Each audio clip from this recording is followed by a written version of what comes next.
कोलकाता में CBI action mode में है। मुश्किल में है ममता के मंत्री फरहाद हाकिम। फरहाद हाकिम के ठिकाने पर सीबीआई ने छापेमारी की है। नारदा कांड में सीबीआई ने फरहाद हाकिम के घर छापेमारी की है।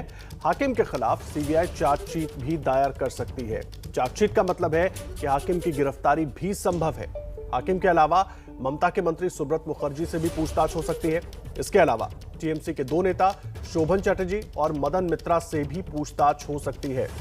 आपको बता दें, जिस दिन ममता बनर्जी को शपथ लेनी थी उसके एक दिन पहले राज्यपाल ने इन चारों ही विधायकों के खिलाफ, तब ये विधायक थे, इनके खिलाफ मामला चलाने के लिए अनुमति दे दी थी। सीबीआई को जांच करने की अनुमति दे दी थी और अगले दिन इनमें से सब ने मंत्री पद की शपथ भी ली थी। लेकिन अब सीबीआई एक्शन मोड में नजर आ रही है। ओम प्रकाश तिवारी हमारे सहयोगी जुड़ गए हमारे साथ। ओम प्रकाश तिवारी, पूरा अपडेट क्या है?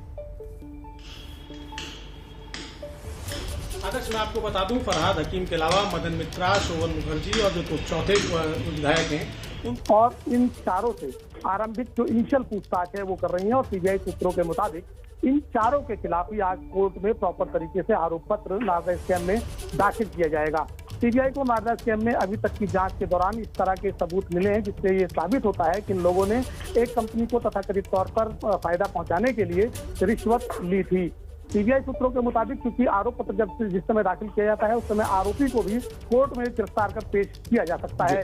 सूत्रों का कहना है उसी के तहत इन चारों को प्रॉपर तरीके से गिरफ्तार कर कोर्ट के सामने पेश किया जाएगा और उस समय कोर्ट ये डिसीजन लेगा कि इनको जेल भेजा जाए या फिर इनको जमानत पर रिहा कर दिया जाए। लेकिन सीबीआई सूत्रों के मुताबिक इन चारों के खिलाफ सीबीआई आज नारदा स्कैम में अपना आरोप पत्र कोर्ट के सामने दाखिल करेगी, जिसके चलते इनकी गिरफ्तारी लगभग तय मानी जा रही है। ओम प्रकाश जी, आप अपनी बात पूरी कीजिएगा, लेकिन बस एक चीज क्लियर कीजिए। मैं ये समझना चाह रहा हूँ, क्या इनसे पूछताछ हो रही है इन चारों से ही, और इन्हें क्या हिरासत में अभी ले लिया गया है या केवल पूछताछ हो रही है?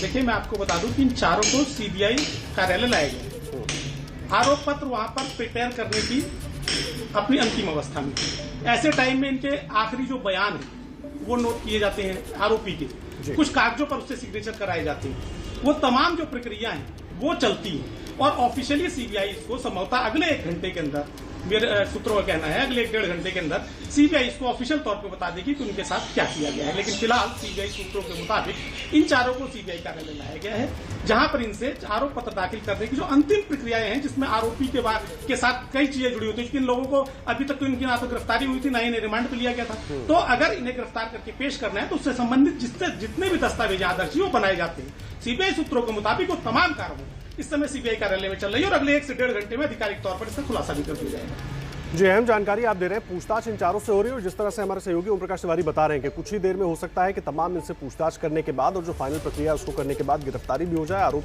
पत्र जो है उसको भी आगे दाखिल किया जाए। मुझे एक बात समझाइए ओम प्रकाश तिवारी, इस पूरे मामले में 2014 में इस मामले का खुलासा हुआ था, जब स्टिंग ऑपरेशन हुआ उसमें टीएमसी के कई मंत्री दिखाई दिए पैसे लेते हुए। तब से सरकार पर सवाल उठते रहे, लेकिन पश्चिम बंगाल सरकार डिफेंड करती रही। बीच में कहा गया बहुत सारी फाइलें भी गायब हो गई हैं, बहुत सारे कागजात भी गायब हो गए। ऐसे में सीबीआई की जो ये जांच है किस तरीके से आगे बढ़ी और आगे क्या कुछ दिख रहा है इस जांच में? देखिए आदर्श, मैं बता दूं 2016 में मामला सामने आया था और उस समय नारदा का जो पूरा स्टिंग टेप है वो पब्लिक के सामने आ गया था। बाद में मामला जांच के लिए सीबीआई को सौंप दिया गया। जो स्टिंग टेप था, सबसे पहले सीबीआई ने उसकी गुणवत्ता पहचानी और देखा कहीं ये जो स्टिंग टेप है ये नकली तो नहीं है, इसमें कहीं गोलमाल तो नहीं किया गया है। और जो उसकी सीएफएसएल रिपोर्ट आई उसके मुताबिक नारदा का जो स्टिंग टेप था वो अपनी तरह पूरी तरह से ओरिजिनल था और उसके साथ कोई छेड़छाड़ नहीं की गई थी। अब उस टेप के अंदर ये जो 4 मंत्री हैं जो उस समय में मंत्री थे और उन चारों के भी विजुअल्स हैं, पैसे लेते हुए विजुअल्स हैं, बात करते हुए विजुअल्स हैं उस तक कथित घोटालेबाजी की। तो टेप चूंकि सत्य पाया गया, टेप के अंदर किसी भी तरह की कोई घोटालेबाजी नहीं की गई थी, कोई मेलजोल नहीं था, तो वो एक साइंटिफिक एविडेंस था सीबीआई के सामने कि जो आरोप लगाए गए हैं उनमें कहीं ना कहीं सत्यता है। सीबीआई ने उसी को अपना आधार मानकर सीबीआई ने अपनी जांच आगे बढ़ाई और आज स्थिति आ गई है कि इन चारों के खिलाफ अब से थोड़ी देर बाद सीबीआई की विशेष अदालत में कलकत्ता में आरोप पत्र पेश किया जाएगा। आदर्श, इन चारों की दिक्कतें कितनी बढ़ती दिख रही हैं ओम प्रकाश? लगातार आप इस तरह के मामलों को बहुत करीब से देखते रहे हैं, अब जैसे सीबीआई के घेरे में ये लोग आ गए हैं, दिक्कतें कितनी बढ़ जाएंगी इनकी? देखिए आदर्श, मैं आपको बता दूं, सीबीआई सूत्रों के मुताबिक आरोप पत्र पेश करने के पहले इन चारों को टेक्निकली तौर पर अरेस्ट किया जा सकता है।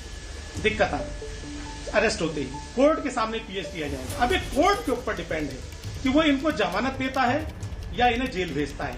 जमानत दे दे तो समझ में बात आती है, लेकिन अगर कहीं जेल भेज दिया तो इनकी दिक्कतें और ज्यादा बढ़ जाएंगी। लेकिन सबसे बड़ी दिक्कत तो फिलहाल अभी यही है कि ये लोग सीबीआई मुख्यालय में, सीबीआई कार्यालय कलकत्ता में मौजूद हैं और लास्ट प्रोसेस गिरफ्तारी का प्रोसेस भी शामिल है। आदर्श, मुझे एक बात बताइए, जो जिस तरीके से अब सीबीआई कार्रवाई कर रही है, इसमें तर्क इनके वकीलों की तरफ से भी देने की कोशिश हुई और जाहिर सी बात है जिस तरह से इस तरह के मामलों में हम कई बार देखते रहे हैं, इस तरह की जांच के बीच में भी कई बार खुद राज्य सरकार आकर खड़ी हो जाती है।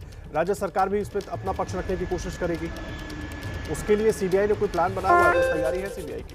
बिल्कुल जाहिर सी बात है, राज्य सरकार और जो आरोपी हैं वो अपना पक्ष रखेंगे, आरोपी अपना पक्ष देंगे कि ये टेप झूठे हैं, इसमें इतने दिनों तक कार्रवाई क्यों नहीं की गई, अब नई सरकार बनने के बाद क्यों गिरफ्तारी की गई, मंत्री बनने के बाद क्यों गिरफ्तारी की गई, तो राज्यपाल ने ऐसे समय में क्यों अनुमति दी। तमाम तरह की बातें जो आरोपी पक्ष है उसकी तरफ से कोर्ट के सामने रखी जाएंगी। लेकिन एक सबसे अहम बात है आदर्श कि कोर्ट के सामने मामला होगा, सीबीआई के हाथ में मामला नहीं होगा। सीबीआई को तो जो करना है वो अपना आरोप पत्र कोर्ट के सामने पेश करके इतिश्री कर देगी। अब कोर्ट जाने और आरोपी जाने, तो जो भी तर्क वितर्क कुतर्क जो भी है वो अब इन आरोपियों को कोर्ट के सामने रखने होंगे और ये उसके बाद कोर्ट ही फैसला करेगा कि इनको जेल भेजा जाए या बेल पर रिहा किया जाए।